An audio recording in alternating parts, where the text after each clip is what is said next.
As projeções econômicas, dia após dia, nos trazem uma perspectiva sombria para o ano que vem. Inflação, desemprego crescendo mês a mês, escassez de alimentos ou um alto custo por eles, e mesmo a reavaliação do PIB para 2021, publicada recentemente pelo IPEA, que aumentou, né, de 3,6% para 4%, nem isso traz alento para o rombo econômico que estamos vivendo. A pandemia, claro, foi um fator bastante importante para esse cenário, mas, para além disso, políticas públicas desastradas encampadas pelo governo Bolsonaro engrossaram esse caldo. Sobre tudo isso, vamos conversar a partir de agora com Francisco Dal Chiavon, presidente da Unicopas, União Nacional das Organizações Cooperativistas Solidárias, a quem eu dou o meu bom dia. Como vai, Francisco? Bom dia a todos que estão nos ouvindo. Estamos aqui então para dar início a esse importante bate-papo sobre as perspectivas futuras, né? Já que as do passado todo mundo já as conhece. Exatamente. E sobre isso, como eu disse, tem sido difícil a gente ter uma esperança, né? No sentido de esperançar, né? Como diria o Dom Paulo Evaristo Arnes, mas a gente precisa olhar adiante, né? 2021 está aí. O que a gente pode esperar de 2021 nesse aspecto da economia que eu pontuei na abertura aqui da nossa entrevista? Bem, a primeira questão eu queria fazer uma afirmação filosófica, né? De que as dificuldades nos desafiam, né? E as facilidades nos acomodam, né? Então, a gente tem que observar também de que as grandes mudanças sempre surgiram em períodos de dificuldades, né? Então, eu creio que há digamos, no cenário, uma perspectiva, uma esperança, né, que essas coisas mudem, né, porque foram criadas, digamos, as condições objetivas para mudanças profundas, né? Por exemplo, na agricultura, eu creio que nós teremos tá em vista uma mudança muito profunda na agricultura. Primeiro, por quê? Que ela se tornou um meio de fazer negócios. Inclusive, o que foi aprovado no Senado na semana passada, a venda de terra para estrangeiros, a venda de terra para estrangeiros vai se tornar, na verdade, um mercado de terras, que vai gerar dinheiro, não gira alimentos, né? E os principais produtos hoje produzidos na agricultura não são alimentos, né? São, na verdade, commodities que produzem dinheiro, né? Para quem planta e para quem comercializa, assim por diante. Então, tem um outro fator muito importante de que nós temos que estar atentos na agricultura, é que esse modelo de agricultura que tem como base a indústria química ligada ao petróleo, ela está chegando ao seu limite, digamos, geral, né? Ela é contaminante, contamina a água, o solo, o ar. Ela se tornou muito cara, né? E não está mais produzindo a renda esperada pelo agronegócio, né? Então, citando mais um elemento que, do ponto de vista ambiental, do ponto de vista da saúde, ela é improvável para a sociedade em qualquer espaço que se possa discutir. Então, o que está sendo pensado nesse meio é a mudança desse modelo para um modelo de bioinsumos em grande escala. Então, de maneiras que isso nós precisamos se dar conta, é que não muda a estrutura do modelo, muda apenas o modo de como vai ser feito. Então, continuará o latifúndio como estrutura, né? e também o empresariado como os grandes beneficiários e os bancos desse modelo. Mas vai mudar a técnica. Tá? Mas o que são os Então, bioinsumos, Francisco? os bioinsumos são, em resumo, é que, em vez de você colocar adubo químico, você produz Ah, um tá. insumo biodegradável. Então, em vez de você colocar um veneno para matar insetos, você tem uma pequena vespa que você produz em quantidade em laboratório e você larga na lavoura para ela fazer esse controle e assim por diante. Então, vai ter muitos produtos que vão ser colocados já na semente, inoculado na Tá. semente. Então, vários fertilizantes não são mais aquele adubo químico que vai um volume enorme. Outros Uhum. são adubos foliares, que são, não, digamos, uma pequena quantidade você aplica numa área grande. Tá? Então, esse modelo tecnológico vai começar a fazer, já começou, né? Mas vai ter uma grande mudança na agricultura. Bueno, do ponto de vista, digamos, da agricultura familiar, eu creio que tem várias questões que nós precisamos para frente ir pensando. A primeira questão é o seguinte: há uma necessidade grande dessa agricultura familiar ela iniciar um processo mais profundo de organização econômica, política e social. Na organização econômica, nós entendemos que há uma necessidade grande de que se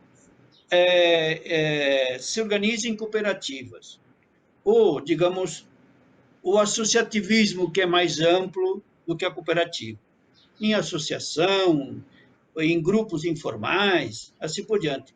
Quando você está em dificuldade, você tem que buscar a ajuda dos outros. Então, essas dificuldades nos indicam o quê? É que nós temos que se aproximar. Nós temos que buscar saídas coletivas. O agrupamento dessas pessoas. Porque se nós vamos analisar as dificuldades que nós temos, elas foram geradas pelo individualismo, né? Então, nós temos que fazer o oposto. Para sair dessa situação, nós temos que fazer o oposto. É a Não, socialização. Né? não, e até Então, curioso, você está, exato, a questão do agronegócio, ele trabalha exatamente com o individualismo e com a concentração, né? Que é exatamente o exatamente. oposto do que propõe a economia solidária e esses processos de agricultura familiar, né? Exatamente. Então, eu creio que essa situação nos dá as condições, digamos, objetivas. Né? O segundo passo, que aí depende muito de nós, que são organizar, que chamamos as condições subjetivas, que é a organização disso tudo. Então, o fato, por exemplo, de nós termos uma grande concentração urbana, nós precisamos de processar e de industrializar uma quantidade significativa de alimentos. Não todos, né? E isso só é possível se você se associa num grupo. Desculpa. Então, por isso que há essa necessidade. Então, as coisas acontecem ou elas são organizadas pela necessidade. Se não tem necessidade, não precisa. Então, hoje, como está organizada a sociedade, há uma necessidade de que o meio rural, também o meio urbano, ele se se organize. E há um outro fator que nós estamos estimulando por várias vias, mas que é uma questão que depois a gente vai desenvolver mais profundamente. Que, historicamente, houve um apartheid entre o meio urbano e o meio rural. Então, essa situação, essas mudanças, ela tem que aproximar mais o meio rural e o meio urbano. Então, em vários sentidos. Eu vou citar alguns para ilustrar isso que eu estou dizendo. Isso. Não é mais possível, por exemplo, de que o Rio Grande do Sul e Santa Catarina sejam os principais produtores de arroz desse país, aonde o arroz sai do Rio Grande do Sul vai para Rondônia, como se lá não produzisse arroz. Estou citando só um exemplo. Tá. Não, Ótimo exemplo.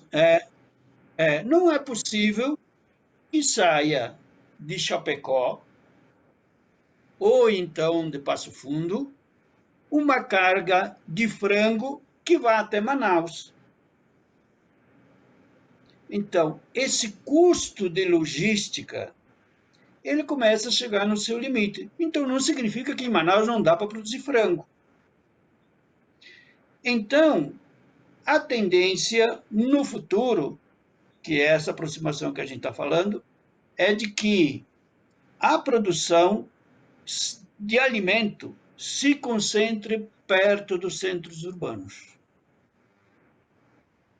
Tá? Então, há uma necessidade enorme aí, digamos, de se pensar... Que há descentralização. Seria essa a ideia?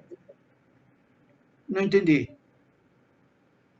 Há uma necessidade de se fazer uma reforma agrária. Isso. E de descentralizar. Seria essa a ideia. Exatamente. A descentralização da produção e do consumo.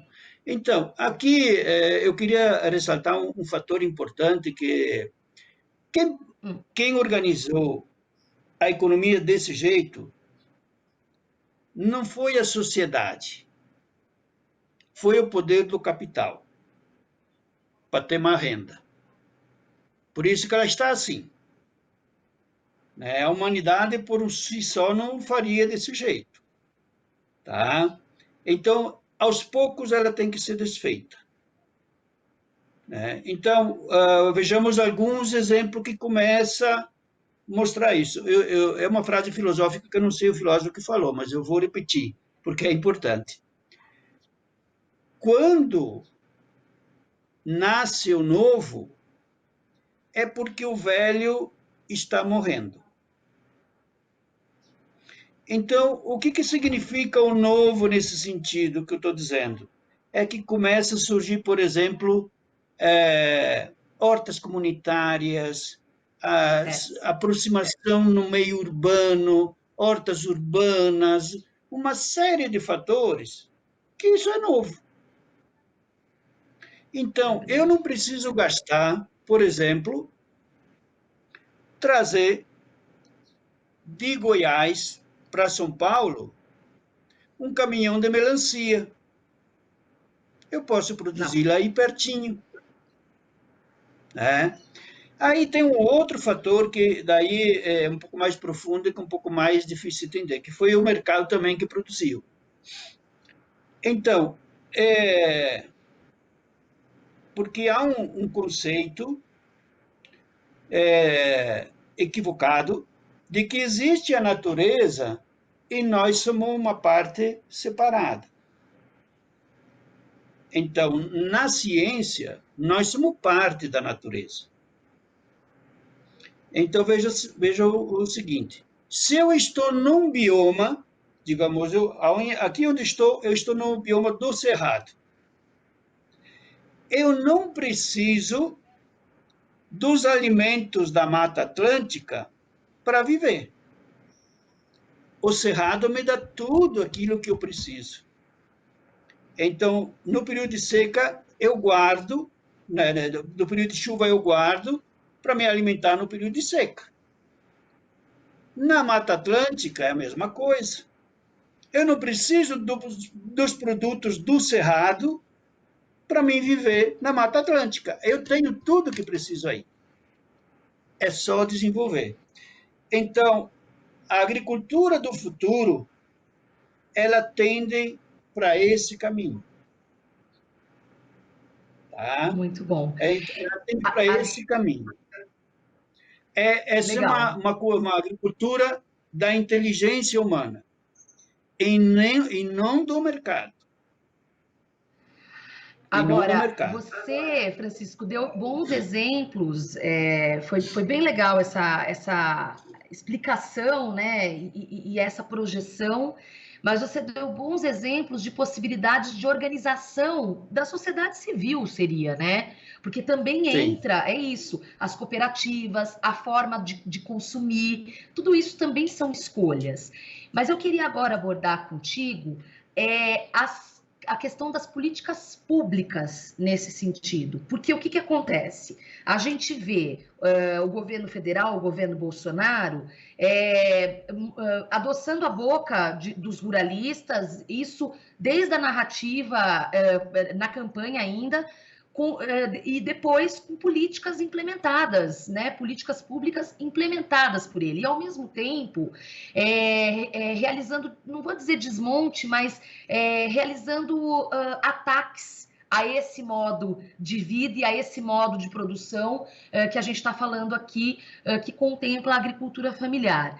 E aí eu queria que você falasse, por exemplo, desse veto à Lei Assis de Carvalho, que aconteceu recentemente, e outras coisas que você considera ataques públicos na esfera de políticas públicas perpetradas pelo atual governo.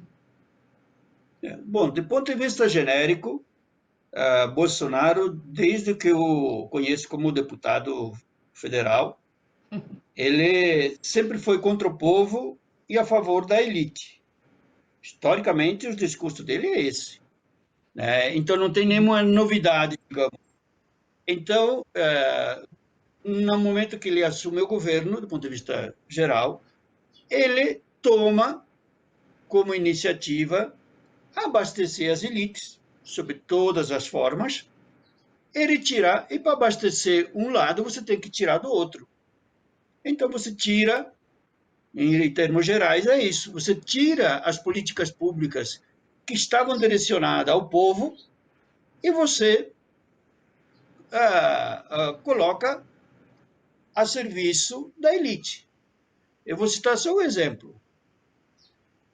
Eu gostaria que a economia solidária tivesse, por ano, somente aquilo que existe de isenção de imposto nos agrotóxicos, que são 7 bilhões por ano. Nós resolveríamos aí o problema da alimentação da sociedade brasileira. Só com isso. Né? Não precisava de muita coisa. Mas aí, como isso desconcentra a renda. Né? O posto, então, ele sempre se coloca a favor disso. Então, pegamos a liberação de agrotóxicos, né? Já são 900 e poucos agrotóxicos nesses 2 anos liberados. Né? Então, essa é a política do governo.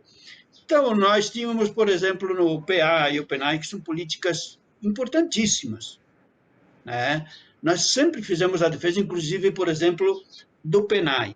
O que é importante do ponto de vista político do PENAI? Porque se for pela via do mercado, o pobre nunca vai comer um prato orgânico, porque ele se torna mais caro. Né? Então, pelo PENAI, da merenda que vai para as escolas, da comida que vai para as escolas, todos os filhos dos pobres na escola pública têm condição de comer um prato de comida orgânica, que não teria pela lógica do mercado. Tá? Então, por isso, além digamos, dessa relação que foi criada entre a produção, as escolas, que criou muitos debates importantes, e a comida de qualidade, tem esse fator também, que é político. Né? Porque, senão, Eu só dou o direito a comer comida saudável a quem tem dinheiro. Entendeu? Então, Perfeito. aqui a gente já exclui de início, digamos, em torno de 15, 20 milhões de pessoas de acesso a isso. E o PA e o PNAE facilitava esse processo. Né? Então, o PA, por exemplo, foi totalmente... Ele não acabou, mas foi retirado de quase todos os recursos. Então, tinha uma meia dúzia, chegou a ter quase 1 bilhão por ano, agora tem, parece que 400 mil, é uma coisa, 300 mil, é uma coisa insignificante para um tamanho desse país que nós temos aí e as necessidades que nós temos. Né? Então, na questão da reforma agrária, por exemplo, em 2 anos, o governo não assentou uma família, mas está indo para os assentamentos para tentar tirar gente que está nos assentamentos, despejar gente que está nos assentamentos. Né? E colocou um inimigo da reforma agrária como referência para tratar desse assunto. Né? Então, eu creio que essas políticas, né, vão ter uma resposta no futuro. Eu creio, sinceramente, que para reconstruir aquilo que já foi destruído, vai levar no mínimo 10, 15 anos de trabalho dos futuros governos, se tiverem disposição para isso.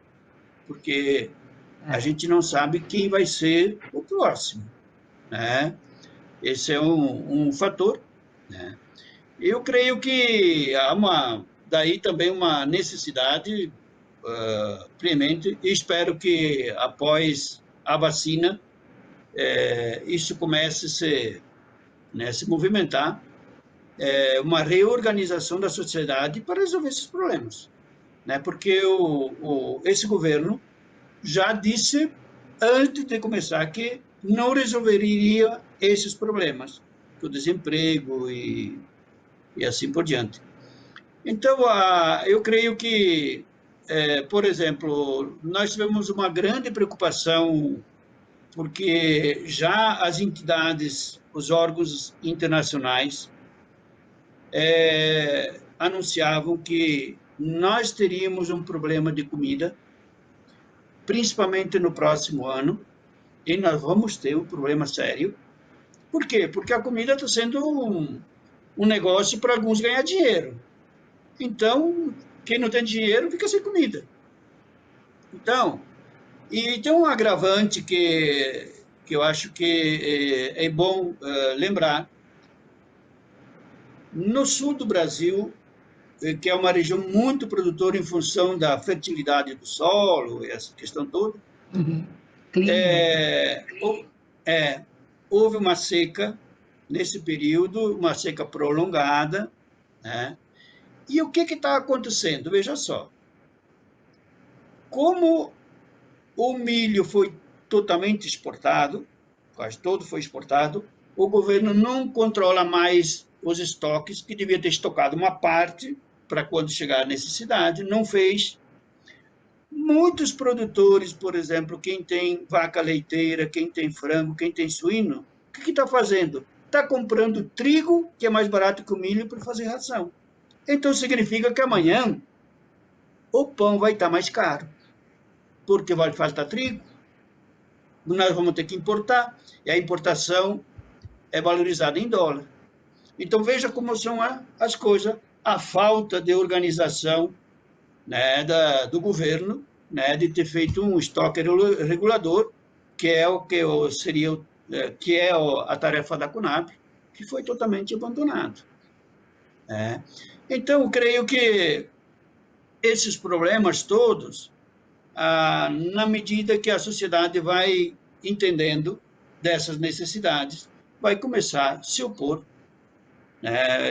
Nós temos exemplos aí dos nossos vizinhos, o Chile, por exemplo.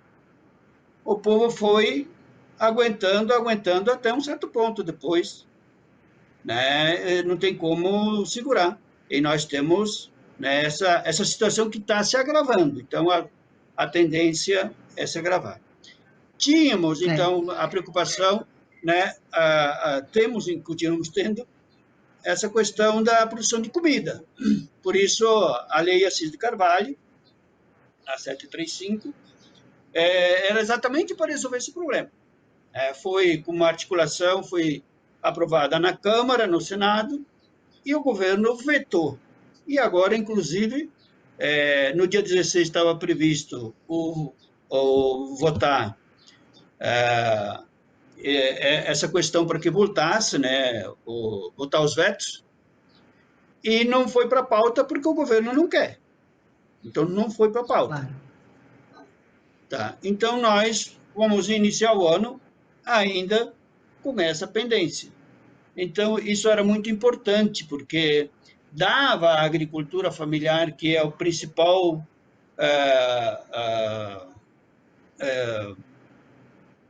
produtor de comida, né, para fazer a produção. Com isso, eu creio que com essa questão da seca no sul, que afeta ainda mais, então eu creio que essa questão que se coloca para frente vai ser muito grave no próximo ano. Infelizmente, a estrutura que está colocada na área da produção agrícola nos dá, digamos, nos antecede as informações de que nós teremos um problema grandioso nessa área da produção de alimentos. E é curioso, a gente vai, infelizmente, precisar encerrar por causa do tempo mesmo, mas isso que você falou agora no final, eu acho muito importante a gente pensar que tudo está ligado, né? É como se fosse um castelo de cartas mesmo, né? Se uma coisa sai ali do prumo, você derruba. E quando a gente está falando no sistema de produção de alimento, por isso que chama cadeia produtiva, né?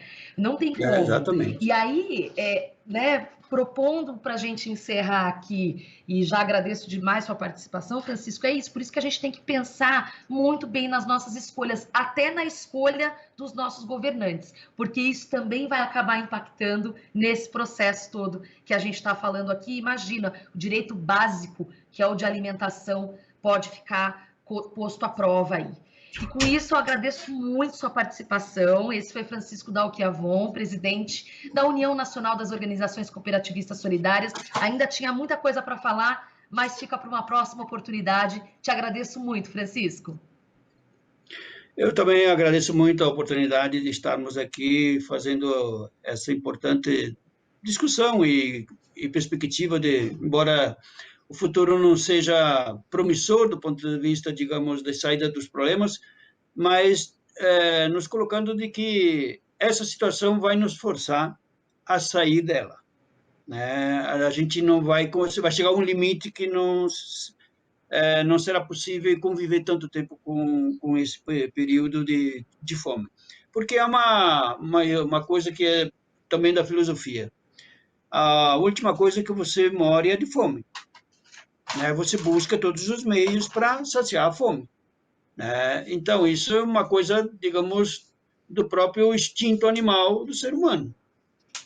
Então, por isso que a gente acha que essas coisas não permanecerão na inércia como está hoje, inclusive porque está previsto o fim do auxílio que o governo deu até agora. Eu volto, então, a agradecer muito essa oportunidade e me coloco à disposição em outras oportunidades que for possível. Valeu, até mais. Você está ouvindo Jornal Brasil Atual. As notícias que os outros não dão.